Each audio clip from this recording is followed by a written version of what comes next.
दिल्लीत तिन्ही सैन्य दल प्रमुख सीडीएस यांची संरक्षण मंत्र्यांची बैठक। सैन्य दल प्रमुखांनी बदला घेण्याचा पर्याय सुचवल्याची माहिती।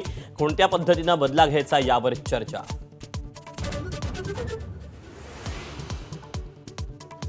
पहलगाम हल्ल्यातील 4 दहशतवाद्यांचा फोटो समोर। चौघेही पाकिस्तानी असल्याचं उघड। दहशतवाद्यांना स्थानिक स्लीपर सेलची मदत मिळाल्याचाही संशय।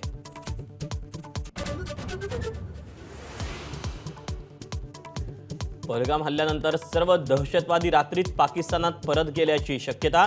40 मिनिटं बेधुंद गोळीबार करून अतिरेक्यांकडून 26 जणांची हत्या।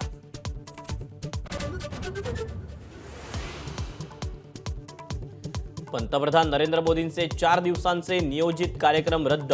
पहलगाम हल्ल्याच्या पार्श्वभूमीवर 26 तारखेपर्यंतचे मोदींचे कार्यक्रम स्थगित। पंतप्रधान कार्यालयाची माहिती।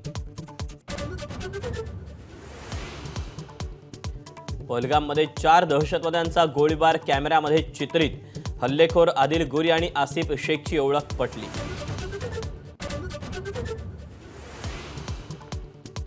लष्कर ए तोयबाचा कमांडर सैफुल्ला कसुरी उर्फ खालिद हा हल्ल्याचा मास्टरमाइंड असल्याची माहिती।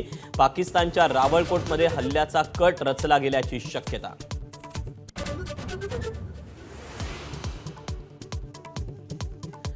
पहलगामच्या हल्लेखोरांना सोडणार नाही। भारत सरकार दहशतवादासमोर झुकणार नाही। अमित शहांची एक्स पोस्ट चर्चेत।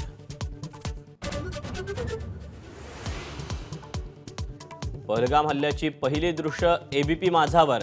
पैसरन व्हॅलीत पर्यटकांवर झाला अंधाधुंद गोळीबार। 40 ते 50 राऊंड्स फायर।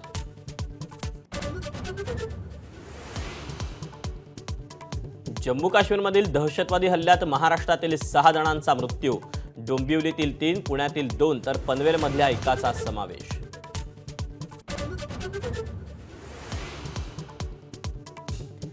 महाराष्ट्रातल्या मृतांच्या कुटुंबियांना 5 लाखांची मदत। मुख्यमंत्री फडणवीसांची घोषणा। किती पर्यटक अडकले याची ठोस माहिती नाही।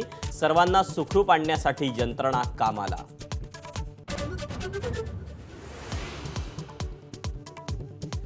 राज्यातील 6 मृतांचे पार्थिव आज 3 विमानांनी आणणार। मुख्यमंत्र्यांकडून आशिष शेलार, मंगलप्रभात लोढा, माधुरी मिसाळ आणि गिरीश महाजनांवर वेगवेगळी जबाबदारी।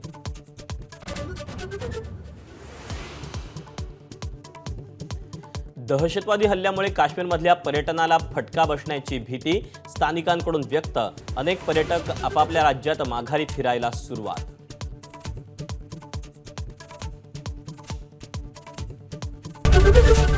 एबीपी माझा, उघडा डोळे बघा नीट।